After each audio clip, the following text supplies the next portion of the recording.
Okay, everyone, to another episode of On the Wrist from Off the Cuff.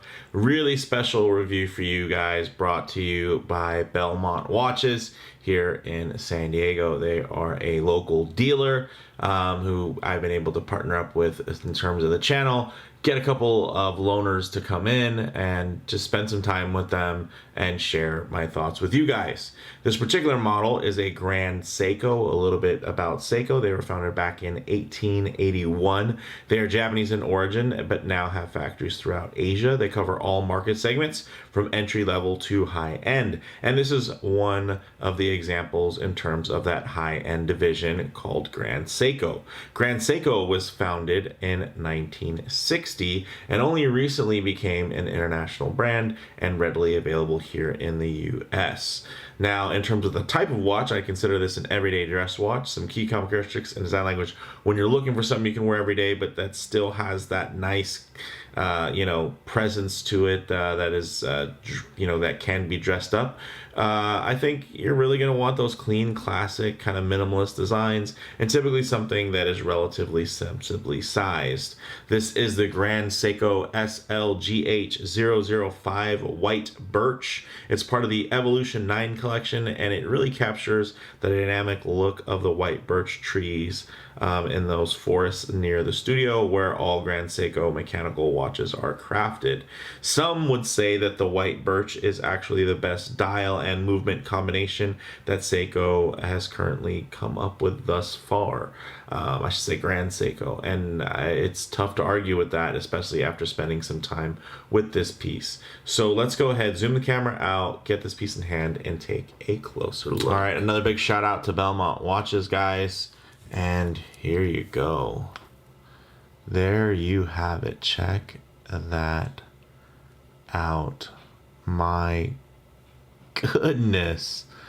This thing is just absolutely outrageous. So let's start with some of the less outrageous things, controversial depending on your opinion. These go for $9,100 MSRP, so $9,100. But if you actually follow the link in the description, you can get it for $8,900, so $8,900 from Belmont Watches. Again, local to San Diego, so if you're in the area, they actually have a showroom in downtown San Diego in the Gaslamp district, so not too far from it. So definitely check it out if you're local, and if you're not, check out the site because they do have some real finds there, and I'm happy to be able to partner with them and get my hands on a few of them temporarily just to share my thoughts with you guys. Now, this has a 40 millimeter diameter and an 11.7 millimeter thickness, which is dramatically thinner than pretty much every other automatic Grand Seiko that came before it, at least modern Grand Seiko.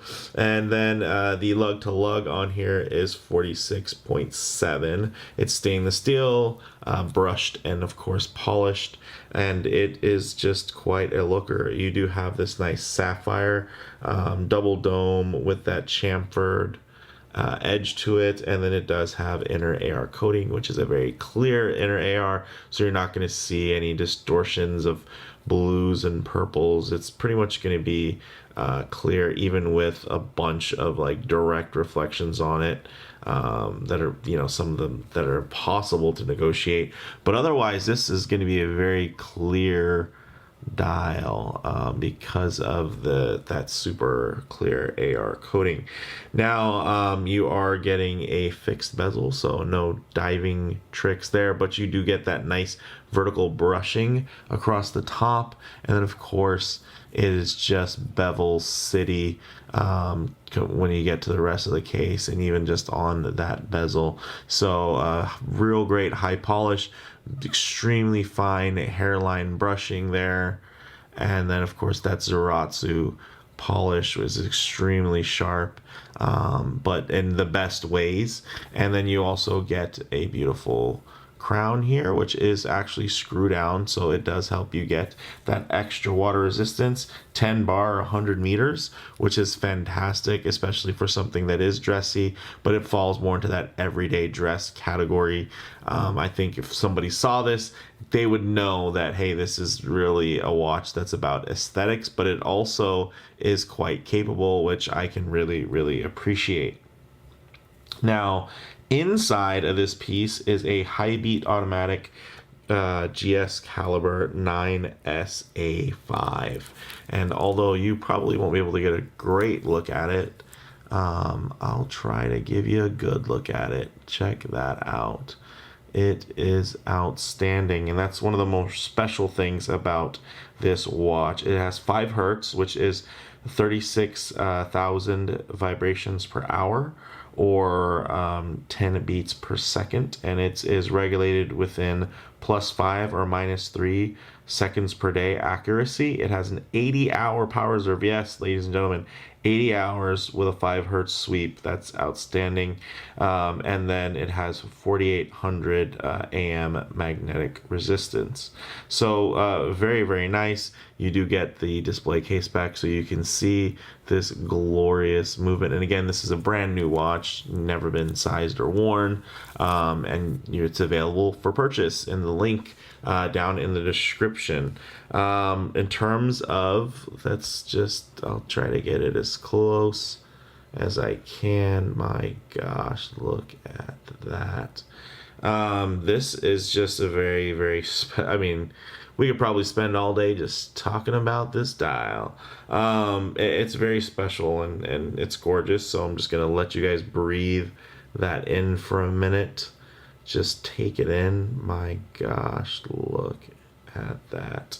So to get into some of the details of the dial, you get applied indices, polished and faceted extremely beautifully. You're getting that deeply textured, bright silver dial with date at 3 o'clock. That is very nicely framed there.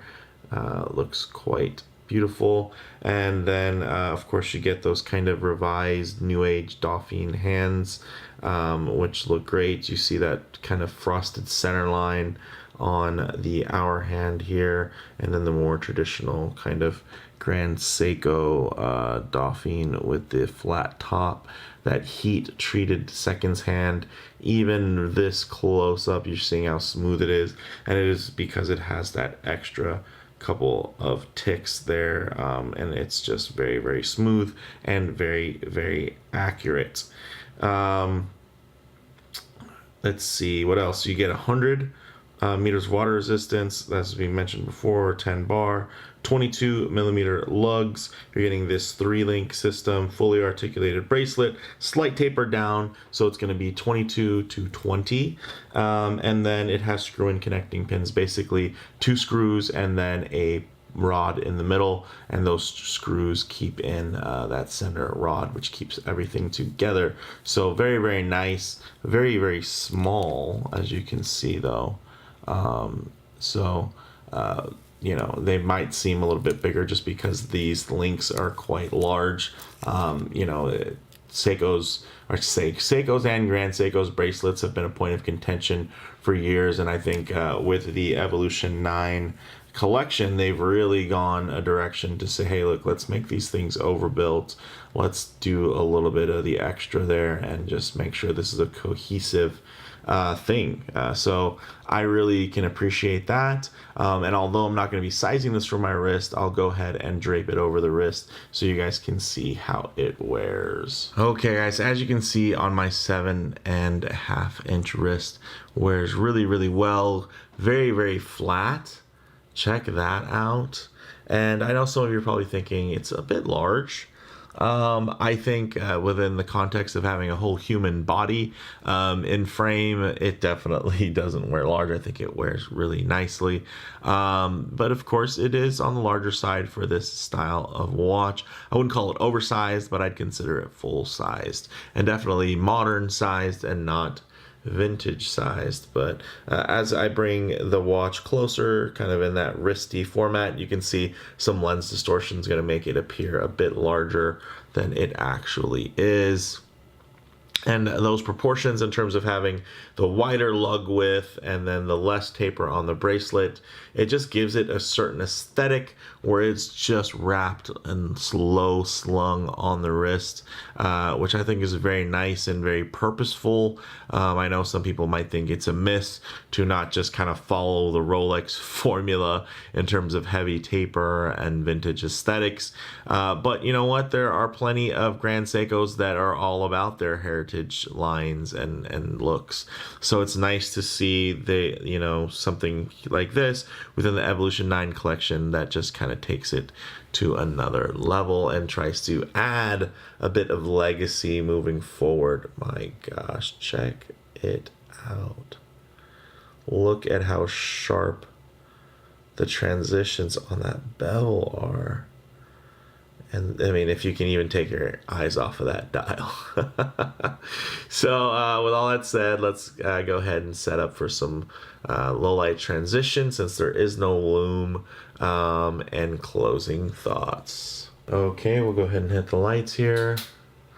Not fully dark because there's no loom, but as you can see, even kind of in dim lighting, that you are going to have a decent amount of contrast because those highly polished and faceted indices are going to be reflecting off of negative space and typically, visually appearing more black, while that silvery dial is going to be absorbing and reflecting the light in a different way, which is going to make it visually, kind of like a white dial. So what I like to do is get in some transitional lighting here, because you're not always going to be out in the middle of a field enjoying direct sunlight. A lot of times you're going to find yourself, coming in and out of a building, walking underneath an overhang, or maybe just spending time in your favorite automobile. And it's nice to see what these colors, what these textures, what the finishes are going to render like in less than optimal lighting. And my goodness, you can see how uniform the light just glides over that fine brushing, and it just rolls right through and just beams on that high polished Zaratsu edge. Look at that. And then the dial is really otherworldly, guys. Look at just the porous nature. This thing, it just has so much depth, and it goes from almost kind of a crystallized look there, where you can almost see some levels of kind of opaque kind of transparency, to just flat out wow, just glitter factor right there. Check that out. It just lights up, and it just, honestly, it looks like a precious metal. My gosh. So very nice. And then you can see, again, some of the transitional lighting, you really get into the textures. So you're going to get a lot of visual interest, of course, from this piece, whether it be that extremely smooth sweeping blued seconds hand, or that beautiful dial that can really just, it's pretty unrivaled, in terms of what else is out there. The only other rivals would be within Seiko and Grand Seiko.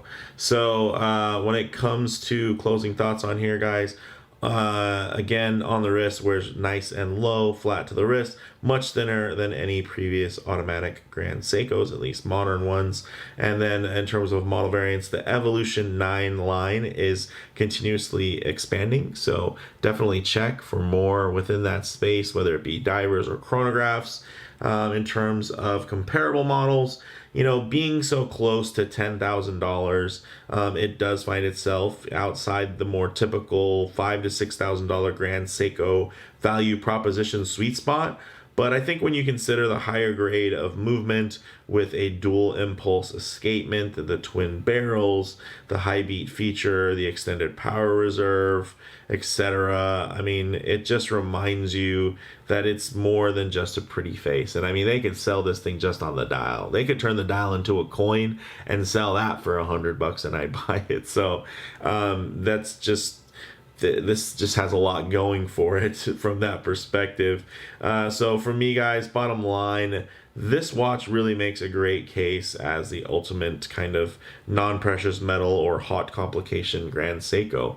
And they actually did do a kind of another variation of the white birch that's a little more subtle in terms of the granularity and the details within the texture on the dial, and switched it over to a spring drive.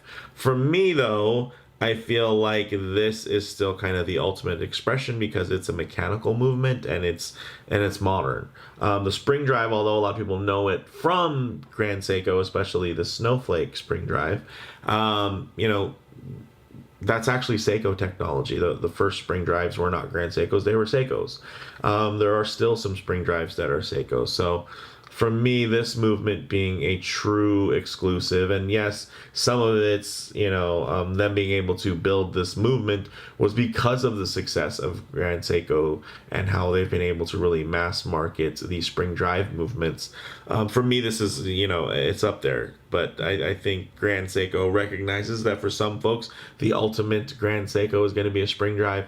And while others are going to be able to appreciate something like this, where you're just getting modern take and you can put this movement, you know, against anything out there on the market from the Europeans, at least in terms of kind of mainstream production level, and it's going to be competitive. So with that said, let me know what you guys think in the comments below. If you like the video, please hit like, and if you already, please subscribe for more content just like this.